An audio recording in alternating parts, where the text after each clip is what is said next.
Good morning, students. We are learn here joint stock company. Joint stock company. इस joint stock company में हमने पढ़ा meaning, definition and features of joint stock company, types of company and distinguish between. यहाँ पे जो first 2.1 दिया है, कौन सा दिया है? Evolution of business organisation. इसमें sole trading concern, joint Hindu family business, partnership firm, limited liability of partnership firm, cooperative society, joint stock company, ये सभी पॉइंट्स हमने यहाँ पे नहीं पढ़े.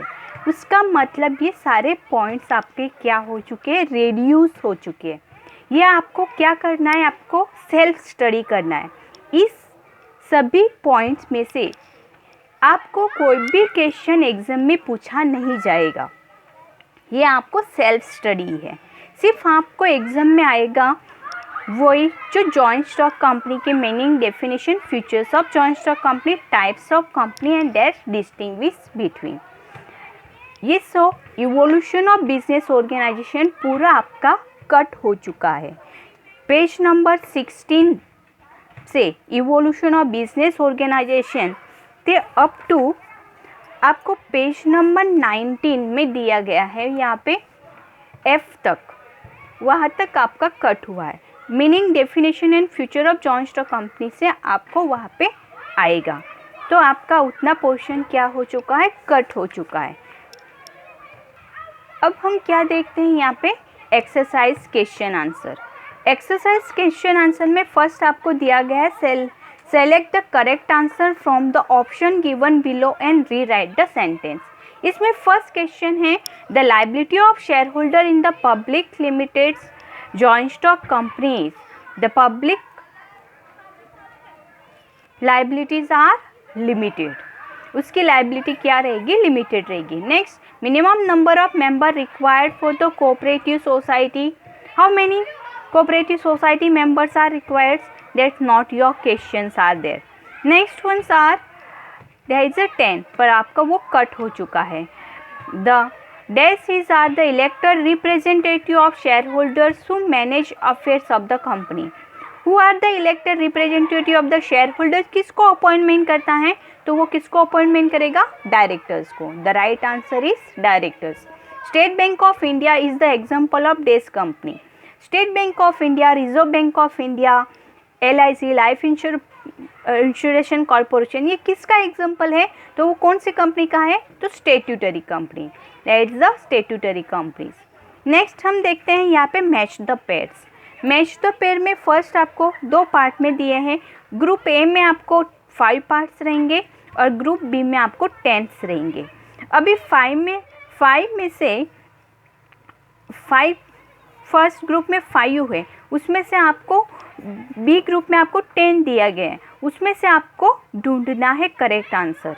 प्राइवेट कंपनी के लिए यहाँ पे क्या दिया गया है? आपको ध्यान में रखा होगा कि प्राइवेट कंपनी में एटलीस्ट कितना मेंबर्स होने चाहिए? मैक्सिमम मेंबर्स यहाँ पे दिख रहे हैं कुछ, यहाँ पे 200. तो आपका यही करेक्ट आंसर रहेगा. Maximum numbers of members are 200. Public company यहाँ पे कुछ 7 मेंबर्स कुछ दिख रहे हैं मिनिमम. तो पब्लिक कंपनी के 7 कितने मेंबर्स मिनिमम्स रहेंगे? तो 7 members minimum. Maximum numbers of 100 हमने कहीं पे पढ़ा नहीं है. मिनिमम नंबर्स ऑफ पार्टनर 5 कहाँ पर हमने पढ़ा नहीं है. फिर minimum numbers of members are 5, ये भी नहीं पढ़ा है. तो आपका करेक्ट आंसर यही आएगा, मिनिमम 7 मेंबर्स. गवर्नमेंट कंपनी, हम जब गवर्नमेंट कंपनी पढ़ रहे थे तो उसमें हमने देखा था कि गवर्नमेंट कंपनी के एटलीस्ट कुछ शेयर रहते हैं. तो उसका कितना परसेंट रहता है? 51% share capital held by government. तो वो ही आपका करेक्ट आंसर रहेगा. वहाँ पे 40% share capital, that's the wrong answer. Statutory company कौन सी स्टेट्यूटरी कंपनीज है? तो हमने यहाँ पे देखा कि स्टेट्यूटरी कंपनी का एग्जांपल क्या था? Life insurance corporation. दूसरा क्या दिया है? कुछ यहाँ पे नहीं दिया गया है. तो वही आपका क्या रहेगा? आंसर रहेगा. Limited liability of partnership form के में लिमिटेड पार्टनरशिप कितना लाइव रहेगा? तो minimum 2 partners are required for partnership form. ये आपके सिलेबस में नहीं है. लास्ट का point is 2 points are here. हम कुछ पॉइंट ही यहाँ पे डिस्कस करेंगे, जैसे कि यहाँ पे दिया है राइट द वर्ड्स और द टर्म्स और phrase which can subscribe each of the following statement. यहाँ पे कुछ स्टेटमेंट दिए हैं, उसके टर्म और स्पेस लिखने हैं, मतलब आपको वर्ड में आंसर लिखना है, यहाँ पे सेंटेंस में आंसर नहीं लिखना है। तो फॉर एग्जांपल यहाँ पे दिया है 4th पॉइंट, देखो an artificial person created by law. ये किसका डेफिनेशन से क्या है, तो वो किसका डेफिनेशन है, जॉइंट स्टॉक कंपनी का। That is the joint stock companies answer. Next point हम यहाँ पे देखते हैं दूसरा, the official signatures of the joint stock company. Signatures क्या है जॉइंट स्टॉक कंपनी के, there is a common seal. Next यहाँ पे आपको दिया गया है a person who purchase share of joint stock company. Joint stock company के शेयर कौन परचेज करता है, तो वो कौन परचेज करेगा, share holders. Then the name of company that is created by the special legislation of parliament or state assembly. There is the statutory company, जिसका licence कहाँ से मिलता है आपको, पार्लियामेंट से। तो ऐसी कौन सी कंपनी है, तो वो है स्टेट्यूटरी कंपनी। देन उसके बाद आपको दिया है true and false. True and false आप पहले से ही जानते हो, ट्रू एंड फॉल्स में ट्रू अदरवाइज फॉल्स लिखना है। ये जैसे कि for example a joint stock company is a voluntary association of person. Yes, this statement is true. Yes, joint stock company is a formal form of business organisation. ये formal form में, informal नहीं है। That the true. Registration of joint stock company is compulsory. Yes, without registration we can't open the joint stock company. तो statement क्या हो गया आपका, correct. और joint stock company is a natural person. No, it is not a natural person, it is a artificial person. Therefore, there is a wrong. Or joint stock company does not enjoy independent legal status. No, it is enjoy the legal status because they are the एक the permission, licence है उसके पास, तो वो enjoy कर सकता है किसके लिए, इंडिपेंडेंट लीगल स्टेटस को। The liability of share holders public limited companies limited. No, यहाँ पे पब्लिक लिमिटेड कंपनी की लाइबिलिटीज क्या है, लिमिटेड से। Yes, that is the correct answer. Yes, the true. और joint stock company is a long and stable life. Yes, long and stable life रहेगी, किसकी रहेगी, जॉइंट स्टॉक कंपनी की। ये भी करेक्ट है, ट्रू है। There is no separation of the ownership and management in the joint stock company.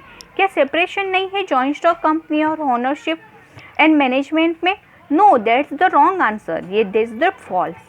Board of directors manage the company. कौन manage करता है कंपनी को, एडमिनिस्ट्रेटिव को कौन हैंडल करेगा, तो board of director. There is the true answer.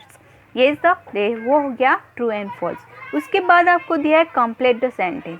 Complete the sentence में आपको एक सेंटेंस दिया गया रहेगा, वो सेंटेंस इनकम्प्लीट रहेगा और इस इनकम्प्लीट सेंटेंस को आपको क्या करना है, कंप्लीट करना है। जैसे कि a company is a creation of law, hence it is called as a what? It's called as a artificial persons. A company which is incorporated under a special act is called as a statutory company. A company which is only the one person is called as a one person company. Listed companies must follow the provisions of Company Act in the Security Exchange Board of India's guideline. उसके बाद आपको दिया है selection the correct option from the bracket. Bracket में दिया गया optional है, answer है, उसमें से आपको यहाँ पे 4 ऑप्शन दिया है, वहाँ पे आपको करेक्ट आंसर लिखना है। जैसे कि प्राइवेट कंपनी में कितने मेंबर्स रहते हैं, मैक्सिमम 200। पब्लिक कंपनी मिनिमम कितने मेंबर्स हैं, 7 members. Then members have unlimited liability of company.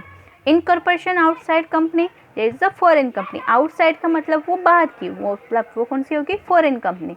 1 word में आंसर, जैसे कि how many members can be there in the 1 person company.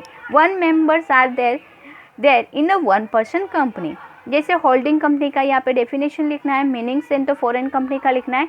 यह हो गया आपका 1 सेंटेंस में आंसर। उसके बाद आपका आएगा correction of underline words in the following sentence. For example यहाँ पे देखो, और private company must have minimum 7 members. Private company में मिनिमम कितने मेंबर्स रहेंगे, तो यहाँ पे 7 को अंडरलाइन किया है, तो 7 आपका यहाँ पे चेंज करना है। तो private company must have at least 2 members. कितने मेंबर्स आएंगे, 2 मेंबर्स। और public company can have maximum 200 members. Public company का लिमिटेशन है 200 मेंबर्स का। किसका है लिमिटेशन 200 मेंबर्स का, तो वो है प्राइवेट कंपनी का। तो यहाँ पे अंडरलाइन किसको किया है, पब्लिक कंपनी को। पब्लिक को यहाँ पे चेंज करना है, private company can have the maximum 200 members. उसके बाद आपको दिया है टर्म्स एंड कॉन्सेप्ट, वो टर्म्स एंड उसके सभी की मीनिंग से उसके डिफिनेशंस और मीनिंग आपको लिखना रहेगा इसी का। उसके बाद आपको दिया है study the following cases situation and express your opinion. यहाँ पे सेकेंड पॉइंट हम यहाँ पे रीड करते हैं। Calypso VFX Limited was the incorporated on 1st January 2019 as a public limited company। ये काली VFX लिमिटेड एक कंपनी है, वो पब्लिक लिमिटेड कंपनी है। उसमें क्वेश्चन दिया है how many minimum numbers of members must be there in this company. जब public limited company रहेगी तो उसका मिनिमम मेंबर्स हमने पढ़ा है, तो मिनिमम मेंबर्स कितने उसके 7 members, numbers of members must be there in this company, minimum 7 members of must be there in this company। Can the members of this company sell it is just share to outsiders? Yes, कोई भी public company अपने share outside भी cell कर सकती है, that's the yes. The members of this company sell its the share to outsiders। How many maximum numbers of members can this company have? There is a no limits of maximum numbers of members can be there the having। यहाँ पे members की कोई limitations नहीं है, कौन सी company में, public limited company. इस तरह से आपको जो क्वेश्चन दिए गए उसके आपको क्या लिखने होंगे, आंसर लिखने रहेंगे। उसके बाद हमने डिस्कस किया था लास्ट लेक्चर में डिस्टिंग्विश बिटवीन, वैसे आपको डिस्टिंग्विश बिटवीन यहाँ पे लिखने हैं। हाँ, उसके बाद आंसर इन ब्रीफ, जो भी क्वेश्चन दिया है उसको ब्रीफ में आंसर लिखना है। जस्टिफिकेशन द फॉलोइंग, यहाँ पे करेक्ट स्टेटमेंट दिए है उसको एक्सप्लेन करना है आपको। Registration of joint stock company is compulsory, तो ये कंपलसरी क्यों है, वो पूरा आपको रजिस्ट्रेशन का पॉइंट है वो आपको एक्सप्लेन करना हो रहेगा यहाँ पे। ये ऐसे लॉन्ग क्वेश्चंस आपको दिए, वो जो हमने नोट्स आपको दिए हैं वहाँ से आपको इस सभी क्वेश्चन के आंसर आपको लिखने हैं। Thank you students. कुछ भी डाउट से कुछ भी प्रॉब्लम है तो आप मुझे कॉल कर सकते हो। Thank you students.